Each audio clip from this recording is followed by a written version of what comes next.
Assalamualaikum warahmatullahi wabarakatuh. Selamat berjumpa kembali teman-teman semuanya. Uang merupakan komoditas yang sering menjadi simbol kesuksesan seseorang dalam hidupnya. Setiap hari, jutaan orang bekerja mencari uang untuk meraih mimpinya. Seringkali seseorang mengorbankan waktu, pikiran, dan tenaga untuk mendapatkan uang yang lebih banyak demi dapat memenuhi keinginan dalam hidupnya. Namun, sebenarnya kesuksesan seseorang bukanlah dilihat dari seberapa banyak penghasilan yang kita terima, tetapi seberapa efektifkah kita dapat mengatur uang tersebut. Paradigma yang berkembang di masyarakat adalah saat kita bekerja keras, maka uang yang kita dapatkan akan semakin banyak. Namun, banyak juga masyarakat yang merasa sudah bekerja keras, pergi pagi pulang malam, mencari lemburan, bahkan sampai masuk di hari libur demi mendapatkan uang yang lebih banyak. Tetapi masih saja aset atau uang yang dimilikinya tidak berkembang. Lantas apa yang salah dengan paradigma masyarakat selama ini? Jika kita bekerja keras untuk mendapatkan uang, artinya kita selama ini hanya bekerja untuk uang. Dan paradigma itulah yang seharusnya dirubah.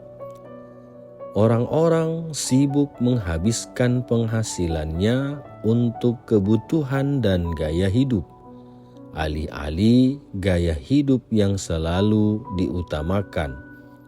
Malah tidak ada dana tersisa yang dapat ditabung atau diinvestasikan.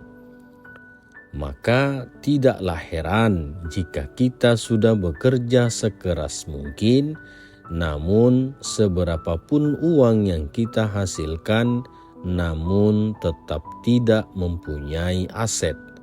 Aset sendiri bukan berarti barang-barang yang kita miliki, tapi aset merupakan hal yang bisa menghasilkan uang di masa yang akan datang. Apakah bisa uang menghasilkan uang? Jawabannya tentu bisa. Dengan merubah uang yang kita miliki menjadi aset. Karena hanya mengandalkan saja tidak cukup. Saat ini harus mulai mengenal dan mengejar passive income.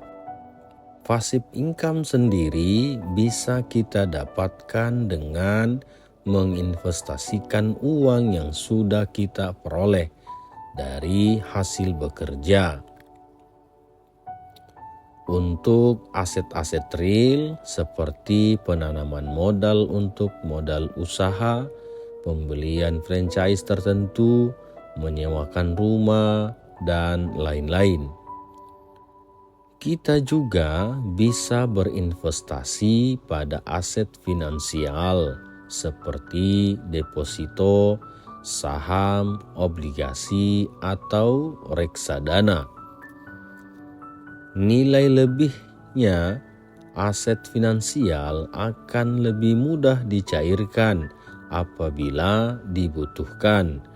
Di era perkembangan teknologi saat ini, banyak fintech bermunculan menawarkan produk-produk maupun jasa penasehat investasi yang memudahkan seseorang untuk memilih instrumen yang tepat sesuai dengan profil risiko masing-masing individu. Kita boleh saja bekerja keras untuk mendapatkan apa yang kita inginkan, entah itu dalam bentuk rumah, kendaraan mewah, perhiasan, fashion items, dan lain-lain. Tetapi perlu diingat, waktu adalah komoditas paling berharga di dunia ini yang tidak bisa dibeli dengan apapun, termasuk dengan uang.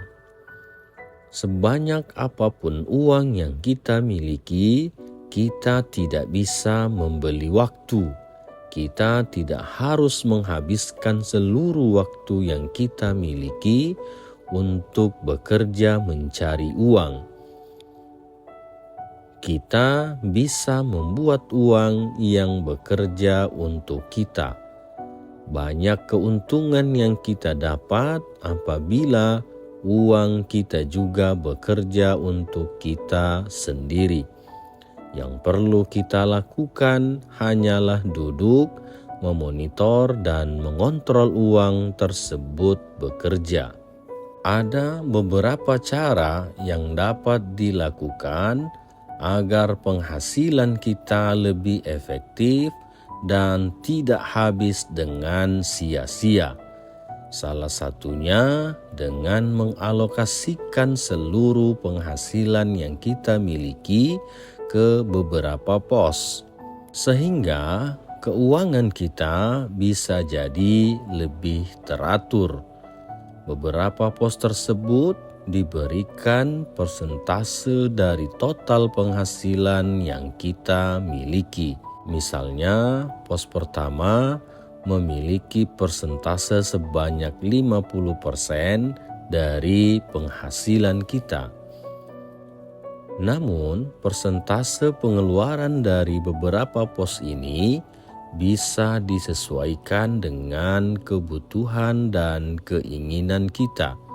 Pertama, kita dapat membuat daftar pengeluaran setiap bulannya, yaitu pengeluaran utama seperti uang untuk makan, tempat tinggal, transportasi, paket data, kesehatan, cicilan, dan lain-lain.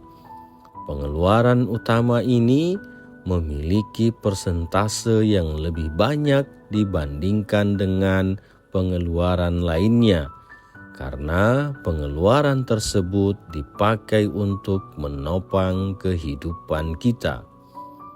Yang kedua, buat tujuan keuangan seperti saat kita ingin membeli rumah, mobil, atau untuk memenuhi gaya hidup kita seperti berbelanja baju ataupun liburan. Yang ketiga, supaya penghasilan kita lebih bermanfaat, maka buatlah pengeluaran sosial untuk sedekah, atau kita bisa bagi sebagian untuk orang tua atau keluarga tercinta. Yang keempat, siapkan dana darurat untuk keperluan mendesak yang tidak kita duga.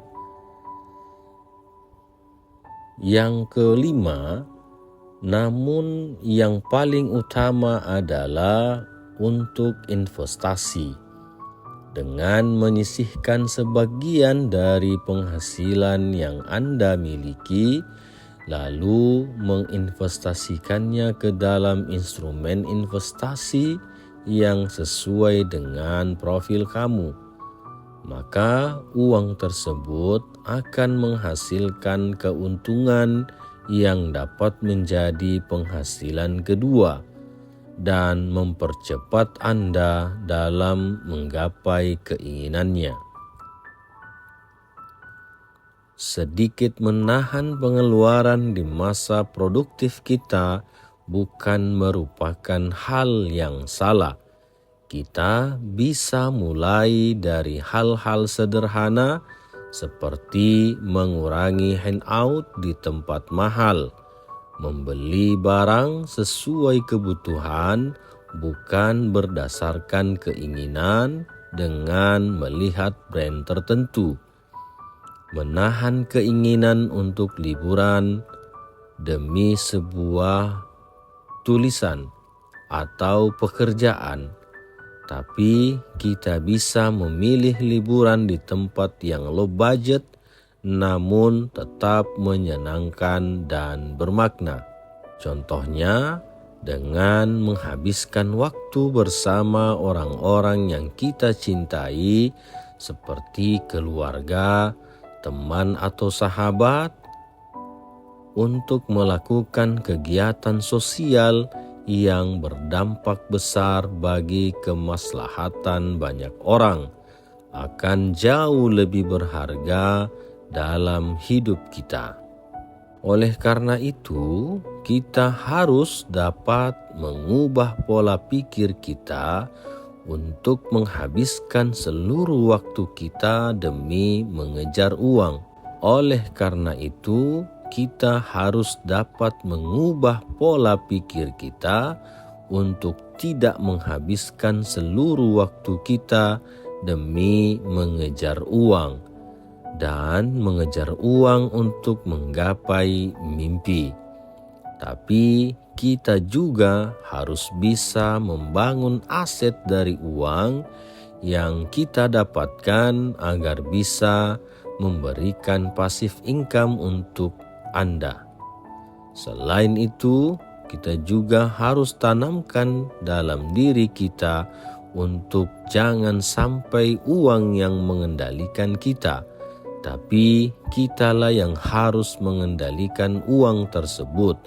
Buatlah uang itu bekerja untuk kita. Terima kasih teman-teman semuanya.